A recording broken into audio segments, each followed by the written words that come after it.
Mga nagsimba sa St. John the Evangelist Cathedral sa Dagupan City dumagsa ngayong Pasko. Yan ang tinutukan ni Claire Lacanilaw. Claire, good morning! Merry Christmas CJ, Merry Christmas mga kapuso. Sa selebrasyon nga ng Pasko, kanya-kanya nga paraan ang mga residente o mga kapuso upang ipagdiwang ang Pasko ng masaya, simple at sama-sama ang pamilya.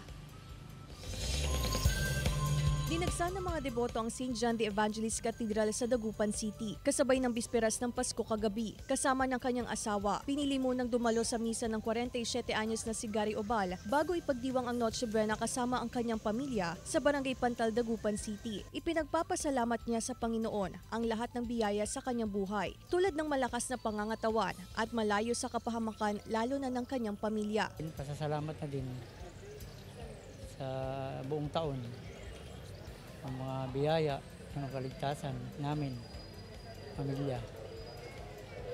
Tapos yung ano na din, dadasal na rin na sana sa next year ganun ulit.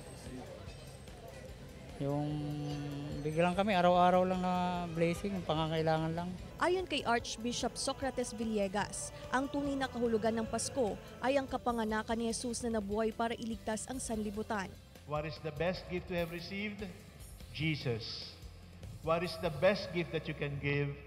Jesus. Samantala, ibang-iba raw ang Pasko sa Pilipinas, kaya dito pinili ng OFW na si Raul Lopez na ipagdiwang ang Pasko kasama ng kanyang mga mahal sa buhay sa Barangay Bunlag, Kalasyaw, Pangasinan. Nagagalak rin umano siya na makapaghatid siya ng kasiyahan, lalo na sa mga bata sa pamamagitan ng palaro at regalo. Ang diwa ng Kapaskuhan sa akin ay yung pagbibigay ba? Di ba sabi, better to give than to receive? Makapagbigay mo ako ng kukunti, masaya na ako eh. Pero ang binibigyan ko, yung mga nangangailangan talaga. Masaya na ang puso ko doon.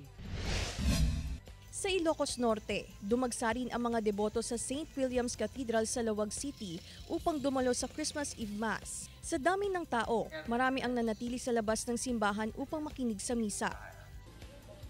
CJ, andito tayo ngayon sa St. Peter and Paul Parish Church sa bayan ng Kalasyaw, Pangasinan at as of 6 a.m. ay marami na ring dumagsa ng mga deboto upang magsimba bilang paraan ng kanilang pasasalamat sa Panginoon at paggunita sa kapanganakan ni Jesus. Samantala, CJ, ayon sa Pangasinan Police Provincial Office ay naging generally peaceful ang selebrasyon ng Kapaskuhan at aabot sa mahigit 4,000 na PNP personnel ang ipinakalat sa iba't ibang bahagi sa probinsya upang matiyak ang seguridad at kaligtasan ng mga kababayan ngayong Kapaskuhan. CJ.